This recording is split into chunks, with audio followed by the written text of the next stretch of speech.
मित्रों नमस्कार। इस कार्यक्रम में आप सभी का स्वागत है। मैं हूं व्यास जी। आज हम लोग परिसीमन को लेकर जो विवाद शुरू हुआ है, दक्षिण के जो राज्य इस बात से क्षुब्ध बताए जा रहे हैं कि परिसीमन होने के कारण जो लोकसभा की उनकी सीटें अनुपातिक रूप से कम होंगी, उन्हें नुकसान होगा और उत्तर की सीटें काफ़ी बढ़ जाएंगी। जो उत्तर के राज्य हैं उनकी सीटें बढ़ जाएंगी। इस पर चर्चा करेंगे। आप जानते हैं कि संविधान के अनुच्छेद 81 में व्यवस्था की गई है कि जो सेंसस होगा, जो जनसंख्या के लिए जो गणना की जाएगी, जिसको हम जनगणना कहते हैं, तो तुरंत हुई जनगणना के अनुसार लोकसभा के सीटों की संख्या हर राज्य में निर्धारित की जाएगी और वो इस प्रकार से निर्धारित की जाएगी कि सीटों की संख्या और उस राज्य में आबादी का जो अनुपात है वह मोटे तौर पर सभी राज्यों के लिए बराबर हो। अब ये विवाद क्यों चल रहा है? इस विवाद के चलने का कारण यह है कि 1971 की जनगणना के आधार पे लोकसभा में कुल जो सीटें फिक्स की गई, जो तय की गई, जिनकी संख्या 543 है, 443 है, उसको फ्रीज कर दिया गया 1976 में संविधान में संशोधन करके। और ये कहा गया कि अब 1981 की जनगणना के आधार पे अब नहीं होगा, अब ये उसके बाद की जनगणना के आधार पे होगा। और लगातार यह 10 वर्षों का समय विस्तार दिया जाता रहा और अंतिम समय विस्तार जो दिया गया था वह 2026 में समाप्त हो रहा है। संविधान में ये कहा गया कि 2026 के बाद जो पहली जनगणना होगी उसके आधार पर लोकसभा के सीटों का परिसीमन किया जाएगा।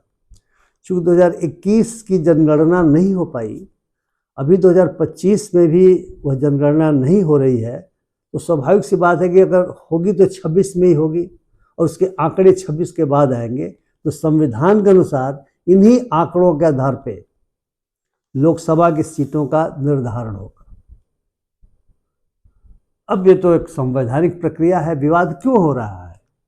और ये विवाद ही नहीं हो रहा है, दक्षिण के राज्य और कुछ रीजनल पार्टियां जो उत्तर के विभिन्न राज्यों में कार्यरत हैं, वे चेन्नई में इस महीने के अंत में एक बैठक करके इस परिसीमन का विरोध करने वाली है। और ये सामान्य विरोध के स्वर नहीं है, इसमें बहुत सारे मुद्दे छिपे हुए हैं।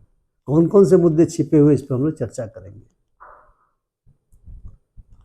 तो ये एक तरीके से यह जो विवाद है वो विरोध के रूप में सामने आ रहा है, परिसीमन के विरोध के रूप में। और इस रूप में भी कि जहाँ पे जनसंख्या नियंत्रण के उपाय सफल रहे वहाँ पे अनुपातिक रूप से आबादी नहीं बढ़ी, आबादी नियंत्रित की गई।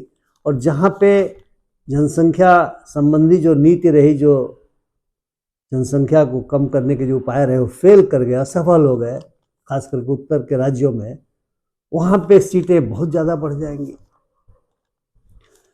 मित्रों, ये सही है कि डेमोक्रेसी का सिद्धांत ही है एडल्ट सफरेज, यानी जो भी एडल्ट है, जो भी हमारे देश में जो 18 साल की उम्र रखी गई है, जो भी 18 साल से ज़्यादा उम्र के बच्चे मतलब लोग हैं, लड़के लड़की, महिला पुरुष, उन सभी को मताधिकार है, सबको वोट देने का अधिकार है।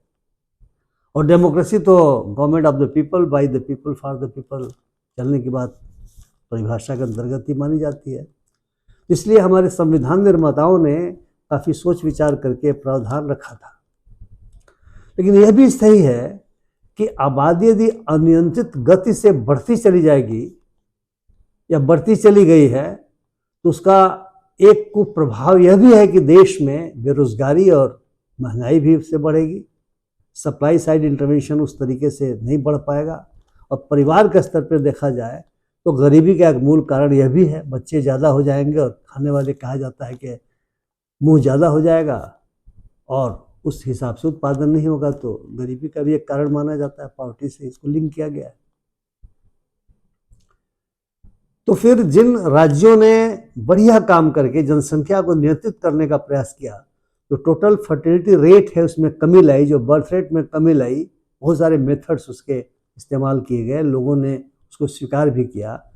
उनकी सीटें कम बढ़ेंगी या अगर 543 पर ही रख दिया जाएगा तो उनकी सीटें आनुपातिक रूप से निश्चित तौर से कम भी हो सकती हैं, कम भी हो जाएंगी। तो फिर कोई क्यों गुड गवर्नेंस करना चाहेगा, ये सवाल भी बड़ा मौजू है।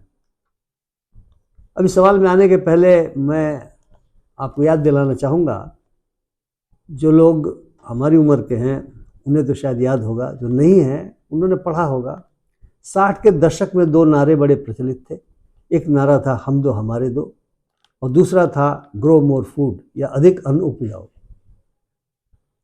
ये जो हम दो हमारे दो नारा था वो केवल नारा नहीं था, बाकायदा एक्सटेंशन वर्कर्स गाँव में मोहल्लों में घूमते थे, परिवार नियोजन के साधनों का प्रचार करते थे, उपलब्ध भी कराते थे, और बच्चों के जन्म में फासला रखने की बात करते थे। स्वास्थ्य के दृष्टिकोण से, शिक्षा के दृष्टिकोण से, निश्चित तौर से संपन्नता आएगी इस दृष्टिकोण से भी।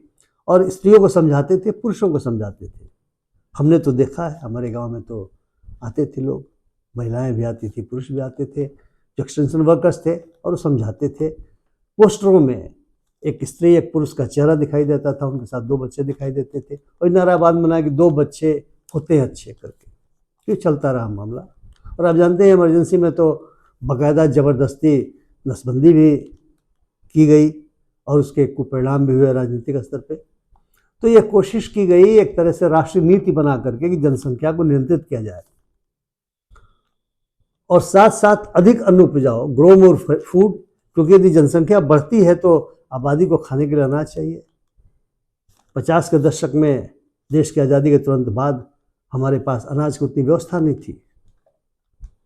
और अगर हमने इतिहास पढ़ा है तो हम बंगाल फेमीन जो 40 के दशक में हुआ था उसको स्मरण करें, अंग्रेजों का समय था।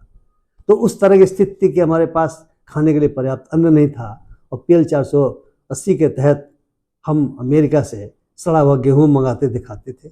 आप में से बहुत सारे लोगों को पता नहीं होगा, लेकिन हमने तो प्राइमरी स्कूल में जब हम पढ़ते थे उस समय अमेरिका से आए हुए दूध का जो पाउडर आता था उसका दूध भी स्कूलों में हमारे उत्तर प्रदेश में पड़ता था। यानी हम भीख का कटोरा लेकर के और अनाज मांगते थे, और हमें वो अनाज मिलता था जो पशुओं के खाने लायक भी नहीं था। 67 में अकाल भी पड़ा था, आप जानते हैं, बहुत बड़ा अकाल उत्तर भारत के बहुत सारे इलाकों में पड़ा था। इसलिए ग्रो मोर फूड कैंपेन या अधिक अन्न उपजाओ भी खूब जम के चला, और ग्रीन रिवॉल्यूशन जो हरित क्रांति भी शुरू की गई और जिसका लाभ देश को मिला। पंजाब, हरियाणा और ख़ास करके जो तटवर्ती आंध्र प्रदेश है वहाँ पे काफ़ी इसका काम हुआ, और डैम्स भी बने, बड़े बड़े नहरें बनी, और इस प्रकार से सिंचाई का प्रबंध हुआ। हाई यील्डिंग वैरायटी सीड्स के लिए बहुत काम हुए। जो हमारे एग्रीकल्चरल यूनिवर्सिटीज़ हैं उन्होंने बहुत सारे हाई यील्डिंग वैरायटी सीड्स पैदा किए, इनोवेशन किया, और इस प्रकार से आया। फर्टिलाइजर्स, उसे कारखाने खोले गए। तो ये रहा कि आबादी का नियंत्रण एक तरफ किया जाए, तरफ अधिक अन्न उपजाने की तरफ ध्यान दिया जाए, ताकि जो भी आबादी बढ़ रही हो उसके लिए खाने की पर्याप्त व्यवस्था है। और आज की तारीख में हम कह सकते हैं कि हम तो ऐसे लोग हैं जो 80 करोड़ लोगों को मुफ्त में 5 किलो अनाज हर महीने देने की स्थिति में है। नहीं, बहुत ज़्यादा अनाज हमारे पास मौजूद है, लेकिन आबादी हमारी उस अनुपात में नहीं घटी, या आबादी उस अनुपात में जितनी कम होनी चाहिए नहीं हुई। ये सही है कि जो दक्षिण के राज्य हैं अनुपातिक रूप से उन्होंने अच्छा काम किया, उनकी आबादी एक तरीके से जो नेशनल जो लक्ष्य है उसके आसपास है। TFR उनका मोटे तौर पर 2 के आसपास है, 2 से कम भी है कुछ राज्यों में। केरल जैसे राज्यों में तो और भी कम है। जबकि उत्तर भारत के जो बीमारू राज्य हैं, उत्तर प्रदेश, बिहार, मध्य प्रदेश, राजस्थान इनको कहा जाता है, इन राज्यों की आबादी काफ़ी बढ़ गई है, और इसलिए परिसीमन के को लेकर के शोर मच रहा है कि इन राज्यों की सीटें अनुपातिक रूप से बहुत बढ़ेंगी। अगर 2026 के बाद होने वाली सेंसस से 2026 के आसपास जो सेंसस होगा, या जो डेटा 26 के बाद मिलेगा, उस डेटा के आधार पे अगर सीटों की संख्या को बढ़ाया जाएगा तो बहुत परेशानी होगी। सेंट्रल गवर्नमेंट में ये बात कही गई है कि जो कोशिश होगी कि प्रो रेटा बेसिस पर सभी का बढ़ाया जाए। तो 2 स्थितियां सामने आती हैं मित्रों, जो हमारे जनसंख्या को जानने वाले जो विद्वान हैं, उन्होंने एक विश्लेषण करके बात हमें बताया है कि यदि मान लिया जाए कि हम 543 जो लोकसभा की सीटें आज की तारीख में हैं, जो 1971 के सेंसस के आधार पर हैं, यदि उसी को हम फ्रीज कर दें और 26 में जो जनसंख्या हर राज्य की है उसके आधार पर थोड़ा सा एडजस्टमेंट करें, तब क्या स्थिति बनेगी। और 26 या उसके बाद जो डेटा आएगा सेंसस का, क्योंकि 21 का तो सेंसस हो नहीं पाया, तो निश्चित तौर से 25 में भी नहीं हो पा रहा, 26 में उसके बाद ही होगा, तब वो क्या स्थिति बनेगी। तो 2 सिनेरियो बताते हैं। पहला सिनेरियो है कि अगर 543 ही अगर हम फ्रीज करके और आबादी के हिसाब से थोड़ा सा उसका रीएडजस्टमेंट करना शुरू करें तो क्या होगा। तो सिनेरियो कहता है कि उत्तर प्रदेश में सीटें 11 सीटें बढ़ेंगी, बिहार में 10 बढ़ेंगी, राजस्थान में 6 बढ़ेंगी, मध्य प्रदेश में 4 बढ़ेंगी, तमिलनाडु में 8 घट जाएंगी, आंध्र प्रदेश और तेलंगाना मिला के 8 घट जाएंगी, केरला में 8 घट जाएंगी, कर्नाटका में 2 घट जाएंगी, पंजाब में भी 1 घट जाएंगी, हिमाचल में और उत्तराखंड में भी 1 घट जाएंगी। और अगर 26 में जो डेटा आएगा, यदि उस डेटा को आधार बनाते हुए अगर निर्धारण किया जाता है, अगर परिसीमन किया जाता है, तो क्या स्थिति होगी। उत्तर प्रदेश में जो प्रोजेक्शन है आबादी का, उसके हिसाब से 80 से बढ़ के 143 यानी 63 सीटें बढ़ेंगी, बिहार में 39 सीटें बढ़ेंगी, राजस्थान में 25 सीटें बढ़ेंगी, मध्य प्रदेश में 23 सीटें बढ़ेंगी और अनुपातिक रूप से तमिलनाडु में मात्र 10 बढ़ेंगी, आंध्रा और तेलंगाना मिला के मात्र 12 बढ़ेंगी, केरला में जितनी थी 20 की 20 रह जाएंगी, कर्नाटका में कुल 13 बढ़ेंगी, पंजाब में 5 बढ़ेंगी, उत्तराखंड में 2 बढ़ेंगी, हिमाचल में 10 की 10 रह जाएंगी। इसका मतलब ये हुआ कि जो कैलकुलेशन हो रहा है उस कैलकुलेशन के मुताबिक अगर 543 पर ही फ्रीज करके प्रोडेटा बेसिस पे आबादी के हिसाब से सीटों का परिसीमन कर देंगे, तब दक्षिण राज्यों को घाटा हो रहा है। और अगर 26 के आधार पर भी करेंगे तब तो उनके अनुपातिक रूप से बहुत घाटा हो रहा है, भले निगेटिव में नहीं जा रहे हों, लेकिन उस अनुपात में उनकी सीटें नहीं बढ़ रही हैं, जबकि उत्तरी राज्यों की सीटें बहुत ज़्यादा बढ़ रही हैं। इसलिए उनका कहना यह है कि उत्तर का भी तो आधिपत्य बहुत ज़्यादा हो जाएगा। उनका ये भी कहना है कि उस दशा में जो असफल राज्य हैं, जिन्होंने जनसंख्या नीति को लागू ढंग से नहीं किया, चाहे जो भी सरकारों ने नहीं किया हो, या जो भी उसके कारण ऐतिहासिक कारण होंगे, सांस्कृतिक कारण होंगे, जो भी कारण रहे हों, इन राज्यों को असफलता का लाभ मिलेगा राजनीतिक रूप से, और सफलता का नुकसान होगा अनुपातिक रूप से दक्षिण के राज्यों का। और ये प्रश्न बड़ा मौजूद है, बहुत महत्वपूर्ण है।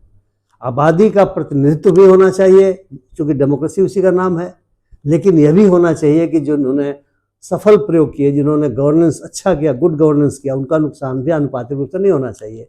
क्योंकि हमारा देश एक डाइवर्स कंट्री है, कई राज्य हैं, जिसको कहते हैं India is the union of states, तो बहुत सारे राज्य हैं, डाइवर्सिटी है, भाषा अलग है, बहुत सारे धर्म अलग हैं, वेशभूषा अलग है, लेकिन उसके बावजूद यूनिटी है। तो ऐसा नहीं हो कि परिसीमन के बाद इस तरह की जो कहते हैं हम पिसिफेरस टेंडेंसीज, यानी अलगाव की प्रवृत्तियां, कि हमारे साथ तो अन्याय हो रहा है, हमारे ऊपर दक्षिण को लगे कि उत्तर का आधिपत्य हमारे ऊपर है, और उन राज्यों को जिन्होंने अच्छा काम किया जनसंख्या नीति के बारे में, उनको लगे कि हमें तो नुकसान हो रहा है। और यह जो है सो पिसिफेरस टेंडेंसी, जिसको अलगाववाद कहते हैं, वो न पैदा हो जाए। अभी आंध्र में एक एमएलए का आया हुआ था स्टेटमेंट, तो कह रहे हैं कि खूब बच्चे पैदा करो, हम इतना पैसा देंगे, ये सब इंसेंटिव देंगे। वहाँ के मुख्यमंत्री के बारे में कुछ तरह की बात आई थी, कुछ चाहते हैं ज़्यादा बच्चे पैदा हो, तो अब इसका मतलब होड़ मचेगी आबादी के नियंत्रण के लिए नहीं, बहुत बच्चे पैदा करने के लिए, अधिक अन्न उपजाने के लिए नहीं, अधिक बच्चा पैदा करने के लिए। तो उसकी स्थिति क्या होगी आप कल्पना कर सकते हैं देश के बारे में। इसलिए यह समय है कि सेंटर के स्तर पर, केंद्र के स्तर पर इस पर सारे दलों के साथ मीटिंग करके विचार किया जाए, और विचार के बहुत सारे मुद्दे हो सकते हैं। अगर आपस में चर्चा की जाएगी स्वस्थ रूप से, देश को ध्यान में रखते हुए, उसका हल निकल आएगा। एक हल तो यह है कि 543 जो लोकसभा की सीटें हैं, जिस राज्य में जितनी सीटें हैं एज इट इज़ ही रहने दो, संविधान में संशोधन कर दो। अमेरिका जैसे राज्य में 1913 में वहाँ की जो कांग्रेस जिसको कहते हैं, वहाँ पे 435 435 जो सीटें तय की गई, वो आज तक वो चल रही हैं और बढ़िया ढंग से राज का चल रहा है। जो भी उनके राष्ट्रपति होते हैं, जो भी वो करते रहे हों, लेकिन जो कांग्रेस और जो सीनेट है, सीनेट तो खैर हमारे राज्यसभा के बराबर है, उनकी 100 सीटें हैं, हमारे यहाँ सीटें ज़्यादा हैं। तो बहुत सारे ऑप्शन हो सकते हैं, और यह नहीं होना चाहिए कि हम संविधान में लिखी चीज़ का अक्षरशः पालन करने के लिए ये कोशिश करें कि हमारे देश में कठिनाई पैदा हो जाए, और संविधान में हम संशोधन कर सकते हैं तो कर दें। ये नहीं देखें कि किस दल को परिसीमन से फायदा होगा, किस दल को नुकसान होगा। देश के बारे में हमें सोचना पड़ेगा कि देश का फायदा होगा या देश का नुकसान होगा। तो मित्रों, मैं समझता हूँ कि ये बड़ा ही ज्वलंत मुद्दा हमारे देश के सामने आया हुआ है, और आप भी अपने ढंग से जरूर इस पर विचार करना चाहेंगे कि इसका क्या हल होना चाहिए। और निश्चित तौर से जनता को हर चीज़ को समझना और सोचना चाहिए। इस दृष्टिकोण से मैंने सोचा कि इस विषय पे मैं आपसे अपनी बात करूं। तो मित्रों, यदि मेरी बात आपको पसंद आई हो तो कृपया मेरे वीडियो को शेयर करें, लाइक करें, अपनी टिप्पणियों से मुझे लाभान्वित करें, और अभी तक अगर आपने मेरे चैनल को सब्सक्राइब नहीं किया है तो कृपया सब्सक्राइब करना न भूलें। बहुत बहुत धन्यवाद। नमस्कार।